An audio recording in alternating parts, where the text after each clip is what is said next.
My natural inclination is to refuse such generosity, but I haven't won a single argument against her yet today. Jeez, if you're really sure. Positive. Then let's get you all paid for so you can enjoy that outfit at home. I still get in a little bit of modeling before returning to the booth and changing into my old clothes. Naomi pays for the whole ensemble, including jeans at the register, shooing me away before I can see the cost she's paying. We even hit up the store where Ash told us to get a binder. I'm spared the discomfort of her browsing all the other wares while picking up the garment. I'm only able to put it on once we pay for it, and I wear it back to the central aisle of the mall.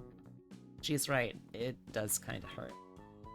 Oh my god, these have been two of the best days of my life! Shit, I thought you had a better life than that. Are you kidding? Helping my friend find themselves in just 2 nights? This is so amazing, I can't even deal with it! I mean, I don't know about finding myself or anything. It's just nice to, you know, explore some new, interests. Well, we'll just see how things develop from here. She turns around and hugs me with almost as much force as the binder crushing my chest. Thank you so much for trusting me, Leo. It means the world to me. This time I do hear a little sniff. Yeah, sure, of course, anytime. She steps back and wipes away a tear with one of her half-hoof fingers. Well, I'd love nothing more in the whole world than to spend forever with you just talking and sharing, but I think that you probably need some time for yourself. But please, as always, I'm here whenever you need, okay? Yeah, definitely. See you real soon, okay? Of course.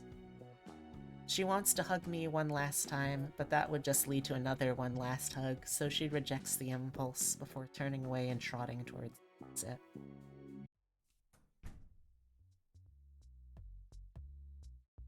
The subway ride back is long enough for me to get sick of the binder. Once I'm inside, I waste no time rushing to my bedroom to strip it off and free my breasts. And there's only one thing to do once half my clothes are off. Oh, look at Look at Leo! I greedily pull out the outfit I brought home, skipping straight to the skirt. It's only seconds before I'm back in the outfit and inside my heels. Gosh, this feels nice. Something about just standing in my own home by myself in a skirt and heels feels fulfilling. I'm not modeling anything for a friend. There's no reaction for people to observe. No explosive revelations yet. None yet. Simply me, in my apartment, wearing something beautiful for myself. So, I guess I can just do stuff?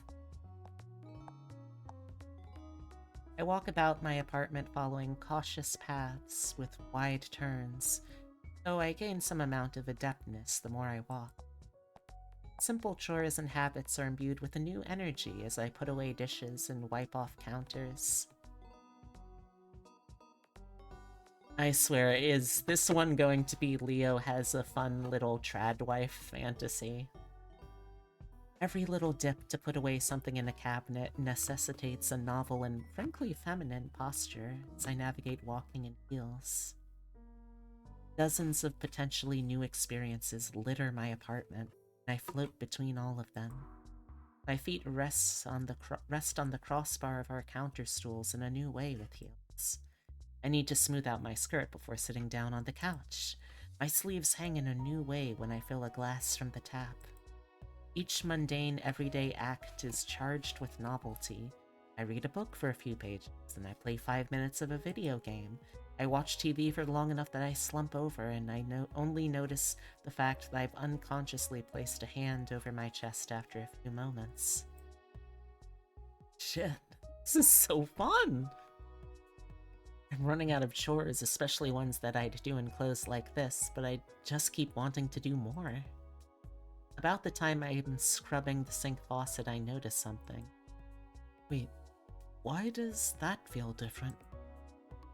I put some extra elbow grease in my scrubs before I notice what it is. Wait, my boobs should be moving more with this motion. I pat down my chest with just enough gentleness before I notice what's changed. Wait, are they shrinking? Yeah. This is where we realize he has found a way to transform back. It's worked through stuff.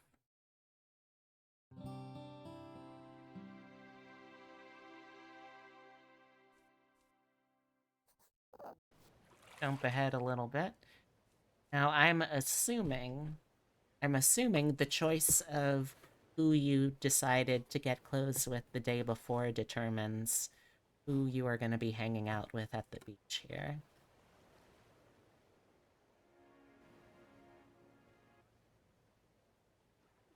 About to even out my load when I hear an all too recognizable voice. Hey there, Hey there, Leo! Oh, that's cute. I love how silly the hat look on her. Like, she could have easily just made holes in the brim of the hat to wear it and have it actually do something, but no.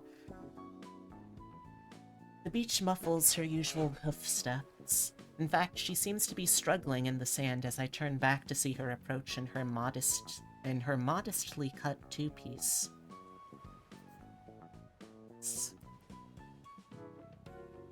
Oh, hey Naomi. Didn't you have work today? I took it off. I wasn't gonna miss the chance to hang out with both of you all teed up.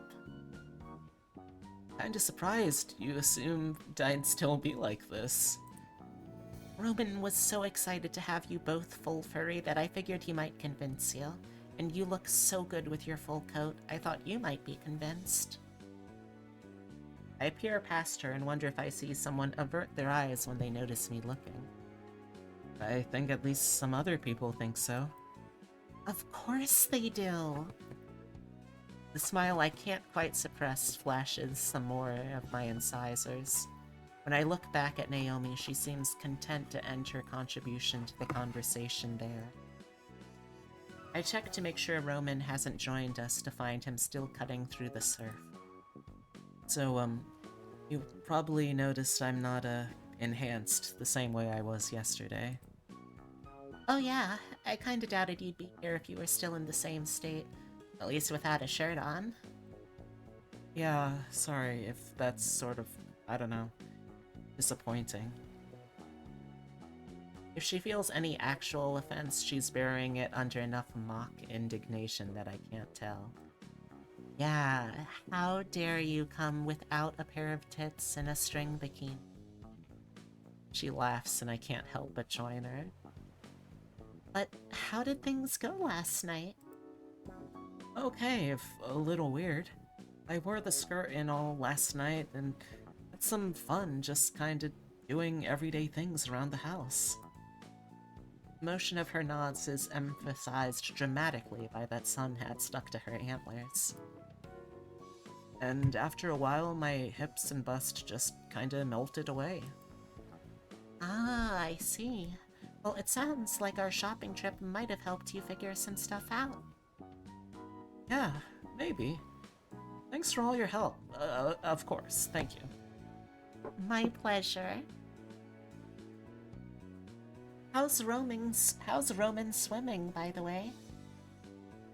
I'm surprised to hear her change topics so quickly, but turned to see him get a little bit of air after cresting a wave. Well, about as good as you'd expect. I happened to catch him cutting a session short and see him exit the water. Once again, he looks like David Hasselhoff emerging.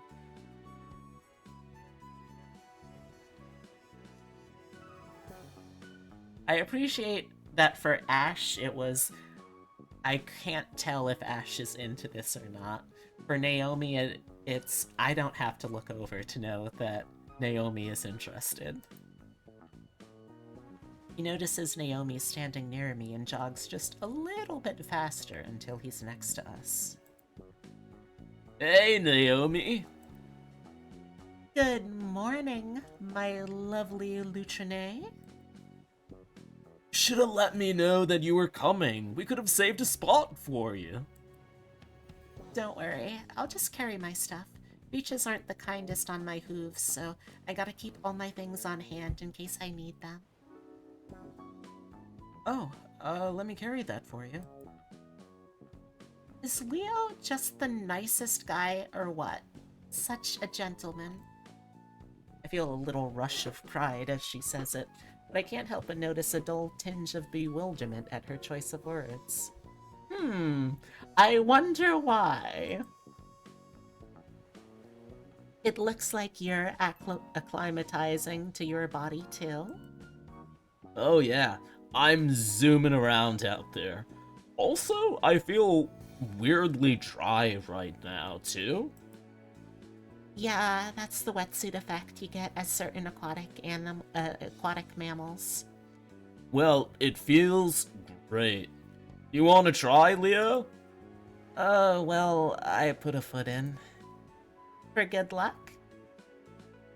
I'm halfway through my next sentence before I catch on to her joke. I think I might get a little waterlogged if I went totally in. I'll probably stick to the shore. Plenty of fun to have up here. Your shift starts soon, Roman? In a bit. I got a few more minutes to kill, so want to start a sandcastle or something? Okay. Once again, Leo enters sicko mode and just instinctively digs huge hole.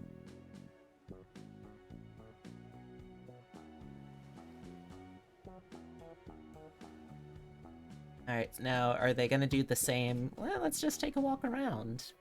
Okay. So, what did you want to do? Oh, okay. I grabbed Naomi's beach bag to take along with us. It's zipped up, so I have to imagine what extra implements she has to make her life easier. Maybe there are snowshoes that fit hooves or something. We head north up the coast, staying just high enough that we don't have to dodge the water lapping at the shore. Naomi continues to stumble every now and again, leaning on the arm I outstretch every time she does. Aww. This is cute. This is cute, fluffy shit. She thanks me each time and smiles, which makes me do the same. I notice a few beachgoers take a second glance as we walk past their games of paddleboard or hacky sack and form whatever opinions they have about a deer and a rabbit walking side by side on the beach. They'd have to assume we're on a date. How couldn't they? That's what I'd assume if I saw the two of us and the way we're touching each other. Hold on. Are we on a date? I suddenly feel an onus to place some kind of label on the outing. Just let it be, my man, just let it be. I mean, it could be one if I wanted it to be. I have a feeling Naomi would be on board with the idea. Is this how Naomi and I start dating? Flash forward to 5 hours later in this character route. That was how Naomi and I started dating. Seems like such a natural progression when viewed from a distance. We were roommates and stayed friends afterward. She expressed interest, but I kept pushing things back. Everything came to a head when I tried the tea and not only turned furry like her, but shared one of the most intimate secrets I'd ever had. It almost seemed needed. See, this is why Naomi is, like... Naomi is the canon route. If you're only gonna do one route, I feel like she's got the closest thing we have to the childhood best friend angle. I feel like that kind of makes her ideally suited for it. When I look over at her, Naomi's eyes have never looked so bright. Swallow. Just play it cool, Leo. Don't get ahead of yourself. My pep talk doesn't prevent me from attempting to burn every detail into my memory in case I need to recall it for some anniversary. We've been wandering around for some time when I notice a small gathering. Okay, so now we're going back to Oh, okay. So this is the same radio event, but Naomi knows some things we don't. Ooh, I wonder if this is that client we partnered with. Well, what client? What are they using the tea for? Oh, this is gonna be so fun. We gotta watch this. Okay, so then we get set up with this again.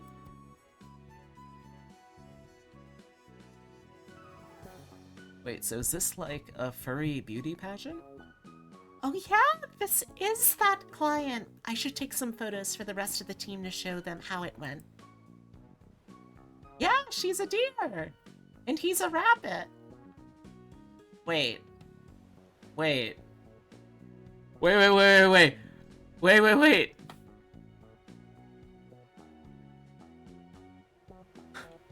Wait, wait, wait, wait, wait!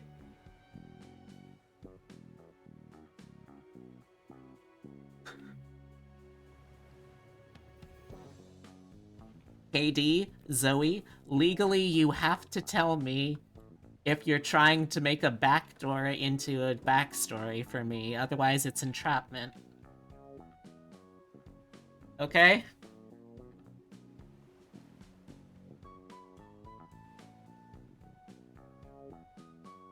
She fishes around in the bag I've been carrying for her phone. So it's gonna be like furry ladies in swimsuits or something? The anxiety I felt earlier this morning returns as I'm faced with the possibility of exposure to the same thing that's caused all the trouble this week. Ancestors? Maybe. We're entering into the realm of like across the Jackaloverse, you know?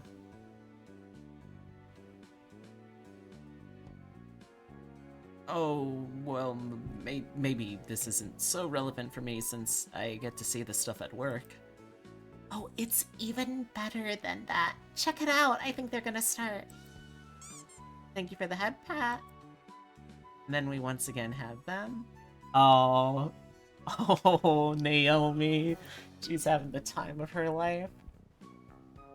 Somehow I don't think you'd mind that part. Look. Do I have the several $100s that it would take to get an actual cameo in this game? No. I do not. And I would not deign to ask you as, like, friends on the dev team, because that is way too big of an ask to ask for free or even a discount. So yes, I will instead take any chance to project things into this, you know?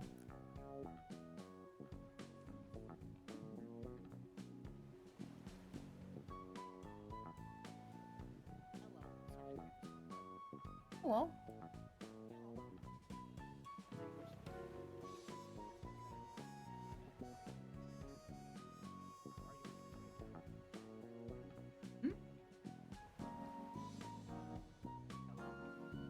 Sorry, I think you're coming across really quietly in the mix. How about now? My mic might just be a bit messy.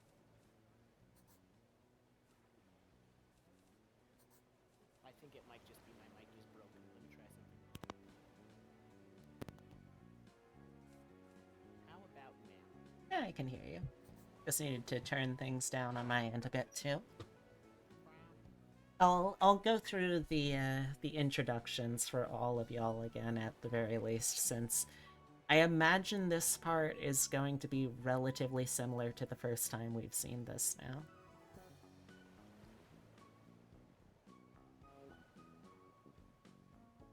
Give us a quick introduction to each of you, won't you please? The seahorse passes the microphone from her tail to her hand and waves. Hi everyone, I'm Melina. I'm a grad student at Bucks University in Business Management, though I also do vocal work on the internet. I hope you find my modeling performance today just as enchanting. She winks and waves as she passes the mic to the shark. Hi, darlings. I'm Zoe, a personal trainer from sunny down under. Find me at the gym before I find you in the water. I'm sure there's a lot you can help spot for me. She points out a member of the audience and winks. The member dies of a profuse nosebleed. Hands the microphone to the octopus. Okay, so the notes again were shoes. But also, like, a little tsundere with it. Okay. One of her larger tentacles that were once her feet reaches gingerly for the microphone and wraps around it, bringing it to her mouth. Hi, folks. My name is Zoe. Zoe with a Y. I work at an office, but I also do a little modeling on the side, though not as an octopus. Sorry about that. You can find me on socials at @ZoeOffice. Which I still think would make a great social domain, like, since this is a canon event in all of the routes.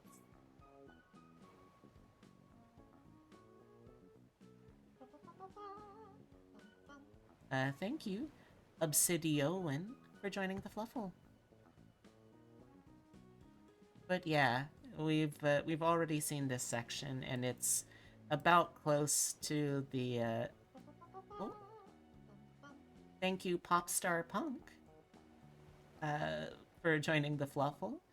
Sorry for joining on Discord by accident. Nah, it's fine. I would not be in the open Discord voice call if I wasn't open to the idea of people dropping in to say hi like that. But yes, once again, I am sorry, chat, but we will not be able to show you this scene.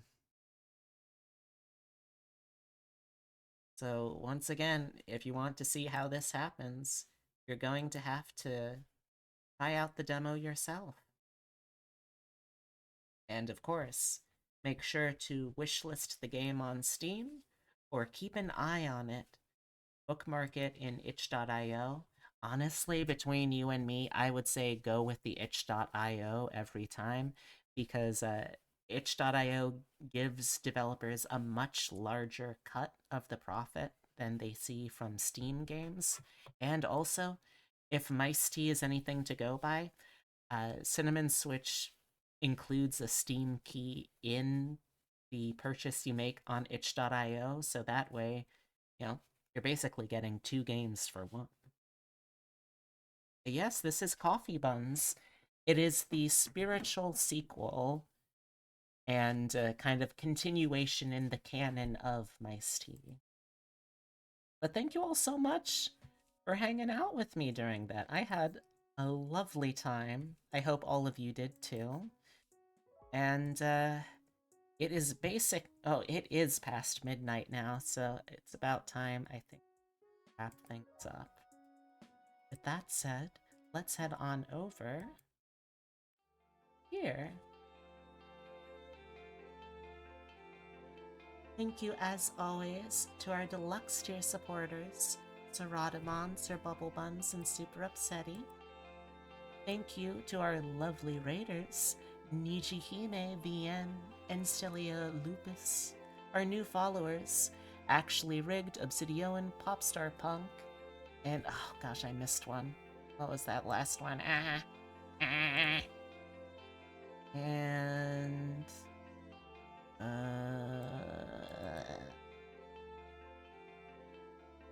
this one. Hydrox, was it? Was it Hydrox the bear?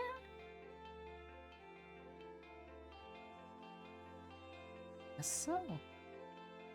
Oh no, Violet Wolf Hime Joshi, thank you as well.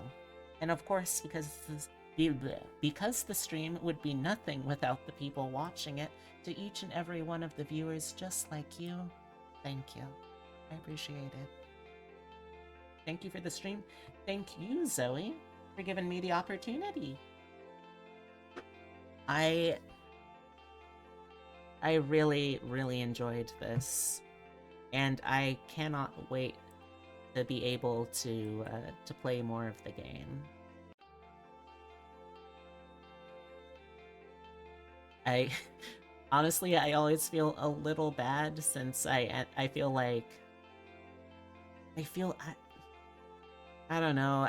I feel like I am somehow taking advantage of the opportunities that y'all give me to showcase the game, but I just enjoy it either way. It's a lot of fun. And thank y'all for continuing to extend that opportunity. I really appreciate it. But yeah, that is everything for now. I am gonna start looking for a raid target. In the meantime, could someone give me the socials command?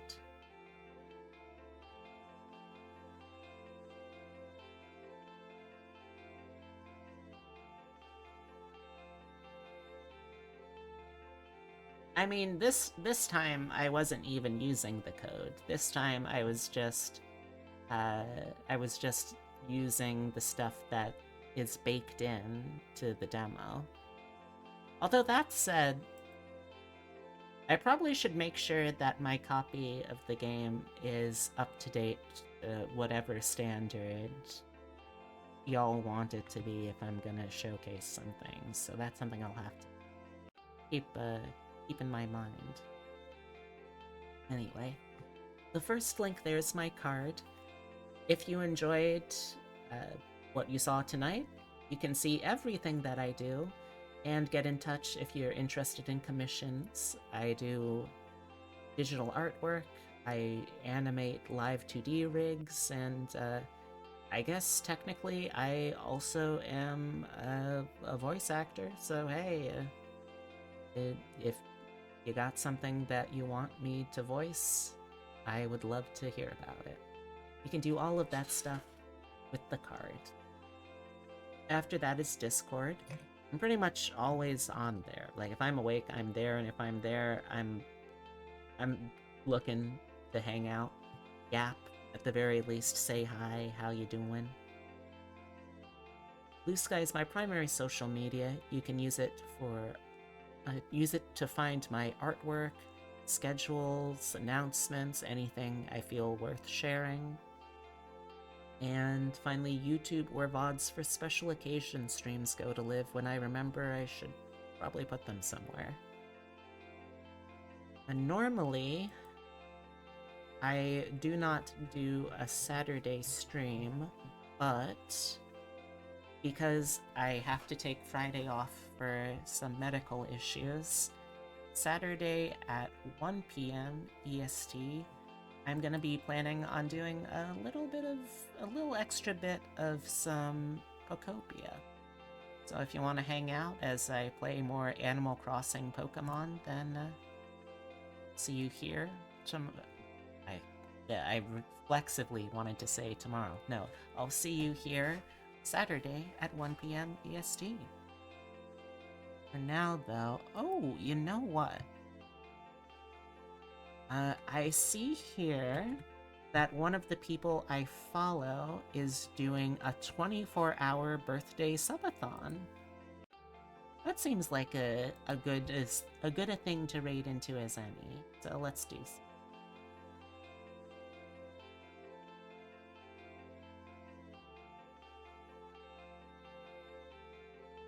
If you're coming along for the raid, here are some raid messages you can use. Anyone can use the first one. If you have a subscription, you could use the second too. It looks like we'll be raiding in right in the midst of her doing a karaoke set, so we might not get immediately recognized, but feel free to still use those raid messages if you like. But yes, thank you all so much for keeping me company tonight. I genuinely cannot wait to be able to play more of this game. Like, I'm gonna be replaying it just for the cutscene, the scenes that I had to cut to make it stream safe. Not to mention, like, this isn't even the only game that Cinnamon Switch is working on right now, which frankly seems crazy to me. But for now, here's a hug, a smooch, and a reminder to take care of yourselves, okay? Somebody really cares about. Hope to see you again soon.